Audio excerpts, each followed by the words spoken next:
E aí galera, tudo bem com vocês? Vamos aí para mais uma edição do 6 a 1 Responde, aquele quadro onde basicamente eu respondo as perguntas de vocês. Meu nome é Emerson Araújo, esse é o canal 6 a 1 e desde o início eu peço para você deixar o like no vídeo, se inscrever no canal caso ainda não seja inscrito e deixar nos comentários a sua pergunta para que eu possa responder numa próxima edição. Começando com a pergunta do André Carvalho, você acha que deveria ser feito um revezamento maior entre Fábio e Rafael até para dar mais ritmo de jogo ao Rafael? André, obrigado pela pergunta.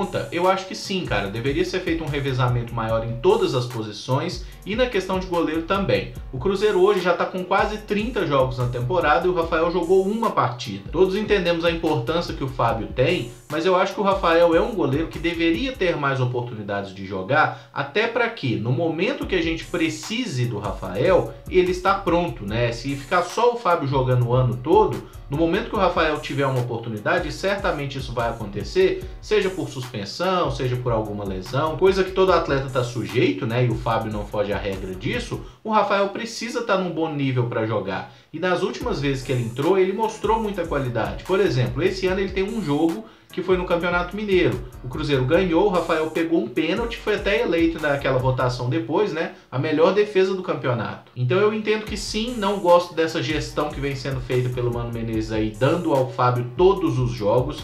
Eu acho que o fato dele ser um recordista de partidas pode até pesar de certa forma para que o clube esteja tentando fazer o Fábio chegar a 1000 jogos pelo Cruzeiro, por exemplo, o que eu acho que pode ser bacana como marca pessoal, mas na questão de clube mesmo, não deveria ser uma preocupação do técnico ou da diretoria. Convenhamos que o Cruzeiro teve alguns jogos aí, né, que inclusive rodou boa parte dos titulares, e o Fábio sempre esteve jogando, né? O Rafael não teve oportunidade. Um bom exemplo foi aquele jogo contra o Emelec, né, que a gente acabou perdendo, e o Fábio inclusive foi mal no primeiro gol do time equatoriano. Se fosse o Rafael teria sido diferente? Não sei, poderia ter tomado o gol do mesmo jeito, mas entendo que pela qualidade do Rafael ele merecia ter mais minutos no elenco principal, sim. O Fernando Medeiros pergunta se eu acredito que seria positivo ou negativo o Cruzeiro ter um estádio próprio. Fernando, obrigado pela pergunta. Certamente seria muito positivo, cara. Ter um estádio próprio é uma ótima fonte de receita para qualquer clube e mesmo tendo ali um gasto com manutenção, que a gente sabe como as coisas funcionam, né? Um estádio, especialmente um estádio grande, ele não custa barato.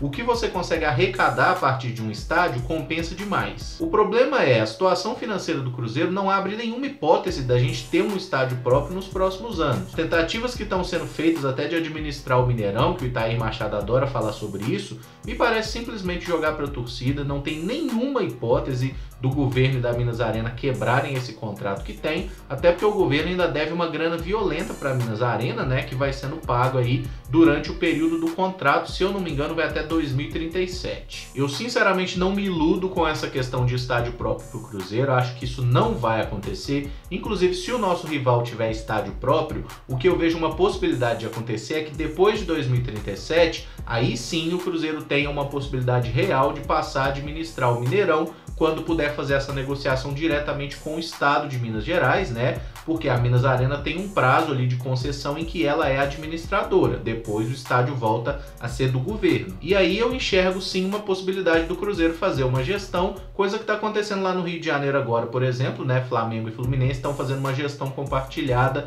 do estádio Maracanã, até porque o estado, né, tem dificuldade para lidar com o estádio. Fica complicado falar porque as palavras são parecidas, mas acho que eu não me confundi. Então eu entendo que teria muito mais prós do que contras. Ter um estádio próprio seria excelente, mas infelizmente eu não enxergo isso no futuro do Cruzeiro, especialmente com essa sequência de péssimas administrações que a gente vem tendo aí nos últimos anos. O João Flávio pergunta: quais são os meninos da base que você vê como os de maior potencial? João, obrigado pela pergunta. Bom, cara, tem muitos aí, eu já fiz vídeo falando sobre isso, né? Jogadores que eu acho que tem muita qualidade, mas vou tentar me focar aqui nos que eu enxergo mais qualidade mesmo, tá? O Maurício, que é um que está subindo agora para o time de cima, eu acho muito bom jogador. Meio armador, canhoto, joga por dentro, joga pelos lados. Tem muita facilidade para bater na bola, né? Marcou alguns bonitos gols, tanto nessa Copa do Brasil, quanto na Copinha no início do ano também. E ele ainda tem só 17 anos, ele faz 18 esse ano. Na zaga a gente tem o Kaká, que já é integrante do elenco principal, inclusive. E tem também o Edu, que é até o capitão. Acho os dois muito bons zagueiros, jogadores de muito futuro. Gosto muito do volante Adriano, que é outro que está nessa observação da comissão técnica do profissional. Pode ser que faça a transição para o time de cima, né? Um jogador alto, tem porte físico, sabe jogar como primeiro ou como segundo volante. O Vinícius Popó acho que não precisa falar, né? Todo mundo já sabe que é a grande promessa da base do Cruzeiro, um excelente centroavante, jogador de grande capacidade de finalização. E eu gosto muito do Marco Antônio também, que é um meia armador, típico camisa 10 mesmo, né? Um cara que tem muita visão de jogo, muita inteligência com a bola no pé. É um cara que precisa de um pouco mais de dinamismo, ele lembra um pouquinho o estilo Paulo Henrique Ganso, é um jogador um pouco mais lento, não tem aquela rotação acelerada que o futebol de hoje vem pedindo, mas eu acho que o Marco Antônio, a qualidade que ele tem de passe e como ele enxerga o jogo de uma forma diferente da maioria, eu acho que ele é um cara de grande potencial e tem tudo para fazer sucesso com a camisa do Cruzeiro. É óbvio que tem muitos outros meninos também de grande qualidade, de bom potencial, tem jogadores aí que são eventualmente convocados para a seleção e tudo mais, mas se eu fosse escolher os jogadores a observar mais de perto, seriam esses. O Daniel Alves pergunta: Sampaoli é exemplo para os técnicos brasileiros? Daniel, obrigado pela pergunta. Eu acho que sim, é um bom exemplo, não pelo modo de vida, pelo estilo, mas por uma questão de ser um cara extremamente atento aos detalhes de um jogo de futebol e um cara que não fica preso sempre a uma escalação, a uma ideia de jogo, observa como o seu adversário joga e testa coisas diferentes. Quando a gente observa no futebol mundial, né, em todos os aspectos aí, qualidade de jogadores, método de treinamento, gramado, estádio, preparação física, departamento médico, centro de treinamento, todas essas coisas que fazem parte do ambiente de futebol, se tem uma coisa que eu enxergo claramente que o futebol brasileiro está muito atrás de qualquer outra liga forte, ou de todos os outros países aí que são dos principais postulantes a títulos no futebol mundial, é na questão do treinador. Nós não formamos treinadores com a mesma qualidade que o resto do mundo. Um ótimo exemplo é que a gente vê treinadores argentinos desbravando o mundo, ganhando título em tudo quanto é lugar, e a gente não vê um treinador brasileiro sequer trabalhando em um grande clube da Europa. Então, para ser bom trabalho, tem que estar na Europa? Não necessariamente. O próprio Sampaoli é um argentino que está aqui no Brasil, fazendo um trabalho de dar inveja na maioria aí dos times brasileiros. A maioria das torcidas, por exemplo, gostaria de ver o nosso time treinado por um técnico como o Sampaoli. Não precisa ser essa figura, exatamente esse cara, esse careca baixinho. Não, não é isso. É apenas um técnico que seja mais atento a detalhes. Isso é uma coisa que eu gosto muito de observar, por exemplo, na Premier League, né, o campeonato inglês, que eu acho que é onde se joga o melhor futebol do mundo. A gente enxerga tanto detalhe no trabalho dos técnicos, e aqui no Brasil muitas vezes a gente assiste um jogo e dá a impressão que o técnico só joga o colete para cima, os 11 que pegarem entram em campo e jogam, sabe? A gente não enxerga trabalho, a gente não enxerga treinamento, jogadas organizadas, nós vamos atacar por aqui, vamos defender assim, vamos fazer essa triangulação. Por exemplo, o Cruzeiro é um exemplo que a gente fala muito. O Cruzeiro é muito organizado para defender, mas quando tem a posse de bola, na hora de atacar, parece que é um time que joga muito mais na base do aleatório do que das jogadas bem arquitetadas, bem pensadas, que passam pelo treinador, que os jogadores pensam junto. Parece que é muito mais uma coisa de pelada, solta a bola e vamos ver o que a gente arruma. E o Mano Menezes é um dos melhores técnicos brasileiros, assim, disparado, é um dos poucos que de fato tá num nível acima. A maioria dos nossos técnicos são muito piores. E eu acho que sim, que todo treinador brasileiro deveria ter humildade suficiente para enxergar o trabalho que o Sampaoli faz. O próprio Fernando Diniz é um técnico que às vezes ele é muito intransigente nas ideias de jogo e por isso não funciona. Mas é um cara que também pensa o jogo de forma diferente. E, gente, técnico de futebol tem que assistir jogo da Europa, tem que assistir jogo de seleção, eles têm que ver o que os melhores times, o que os melhores técnicos, os melhores jogadores fazem para aprender. Tem que ter humildade, não pode achar que você sabe tudo. O Igor G. Park pergunta: você prefere um time rebaixado campeão mundial ou um time que nunca caiu, mas nunca foi campeão mundial? Igor, obrigado pela pergunta. Essa é fácil, prefiro que o meu time nunca caia e nunca seja campeão mundial, até porque o título mundial, na minha avaliação pelo menos, vale muito pouca coisa no fim das contas. O que vale é ganhar a competição continental, é a Libertadores. O que vale é ganhar o campeonato nacional, no nosso caso, o campeonato brasileiro. Título mundial é um torneiozinho lero-lero no fim de ano, que os europeus jogam cagando, não estão nem aí, se ganhar bem, se perder, amém. E os times brasileiros valorizam pra caramba, né? Se acham de fato os melhores do mundo quando ganham, mas não são. Ou será que alguém realmente acha que o Corinthians de 2012 era melhor que o time do Chelsea? Como é um jogo, qualquer absurdo pode acontecer, qualquer aborto da natureza pode acontecer, como aquele Internacional sofrer pro Barcelona o jogo todo e ganhar, o São Paulo sofreu o jogo todo com o Liverpool e ganhar, porque é coisa do futebol. O futebol é esse esporte que permite que o pior time vença. E convenhamos que se o Cruzeiro porventura esse ano ganha a Libertadores, chega no Mundial e ganha o Mundial, seja de Liverpool ou de Tottenham, seja contra quem for, o Cruzeiro vai lá e ganha desse time. O Cruzeiro é melhor que eles? Não é, gente. Infelizmente não é. O nosso futebol, o nosso nível de jogo, não só do Cruzeiro, não só do Brasil, mas da América do Sul como um todo, tá um abismo abaixo do que é jogado principalmente por esses grandes clubes europeus. E um rebaixamento, por mais que seja uma coisa que eu não acho que um time grande deixe de ser grande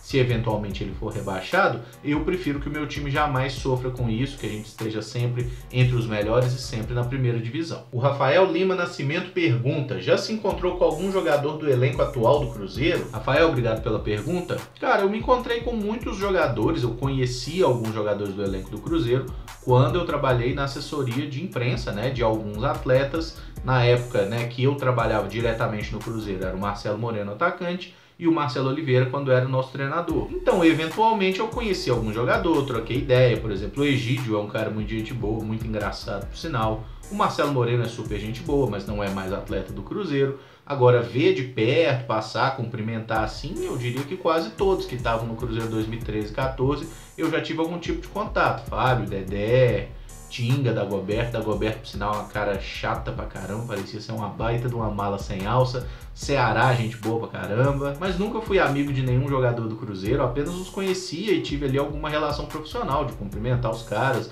de fazer alguma entrevista, de marcar algo com eles e acompanhar eventualmente, mas tudo muito tranquilo, tudo uma relação meramente profissional mesmo. E lembro que antes disso, lá em 2010, eu fui na Toca da Raposa uma vez, eu troquei no negócio de sócio para poder fazer a visita à Toca, acompanhar um treino, né? E aí eles mostravam o clube, faziam um tour com a gente lá na Toca da Raposa 2, isso foi 2010. Aí aquele Cruzeiro tinha Thiago Ribeiro, Montijo, o próprio Fábio, né, que já estava no Cruzeiro desde aquela época. E eu lembro que eu tirei uma foto com o Leonardo Silva, cara, que na época estava em recuperação de lesão e tal, e pouco depois deixou o Cruzeiro e foi pro Atlético.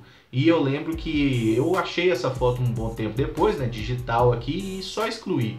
Então eu até procurei para ver se eu tinha alguma cópia aqui, mas eu não achei nenhum registro mesmo daquela época. E desde que criei o canal, 2017, não tive nenhum contato com nenhum jogador do Cruzeiro, só troquei ideia mesmo com alguns deles, eventualmente no Instagram, mas mesmo assim não são jogadores que estão hoje no elenco principal. Conversei com o Nonoca, conversei com o Laércio, com o Lucas França, só com esses caras assim que dão mais moral pra gente, que não são tão estrelas. E por fim, o Eliel Amorim pergunta: o que um jogador precisa fazer para ganhar uma nota 0 ou uma nota 10? Acho que até hoje nunca vi nenhuma dessas duas. Eliel, obrigado pela pergunta. Como é possível supor, cara, uma nota 0 ou uma nota 10, elas são atribuídas quando acontece uma coisa muito absurda e muito extrema, né? Ou extremamente boa ou extremamente ruim.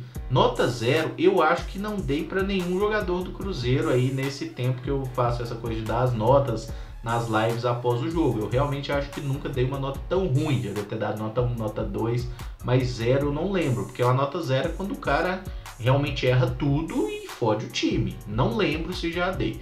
Nota 10 eu sei que já dei pro Fábio, né, até naquele jogo contra o Santos, Copa do Brasil, que o Fábio cata 3 pênaltis. Eu acho que a nota 10 ela é basicamente isso, é quando um jogador vai lá e carrega o time para uma vitória, para uma classificação, para um resultado positivo, e a mesma forma a nota 0 quando o cara carrega o time pro buraco. Mas são notas muito raras mesmo, até porque o jogador ter uma atuação totalmente fora da curva, que ele ganha praticamente sozinho ou que ele perde praticamente sozinho, são coisas também muito raras, né? E eu tento manter uma lógica das notas aí para os jogadores seguirem um certo padrão, né? Por exemplo, o jogador fez uma partida regular, aí a gente tem que observar também qual que é o desempenho do time, porque tem dia que o time todo joga bem, tem dia que o time todo joga mal. Se o time todo joga bem, mas o cara não se destaca efetivamente, você pode dar uma nota 7. Agora, no dia que o time todo joga mal e esse cara se salva de alguma forma, às vezes esse cara vai ter uma nota 6, entende? Porque o desempenho coletivo sempre influencia também na avaliação individual. Mas é sempre bom lembrar que as notas, elas são um critério subjetivo, sabe? Eu assisto o jogo e tal, aí dou as notas ali, vou falando um pouco com vocês aqui e tal, trocando uma ideia, mas não é que eu seja dono da verdade, é só a minha avaliação. Vocês podem ter critérios diferentes de avaliação e tá tudo certo. Esse vídeo fica por aqui, se gostou deixa o like, se inscreve inscreve no canal caso ainda não seja inscrito e usa os comentários aí para deixar suas opiniões sobre esse vídeo, né? E também para deixar a sua pergunta para que eu responda numa próxima edição, beleza? Muito obrigado por acompanhar, um abraço e até o próximo vídeo. Valeu!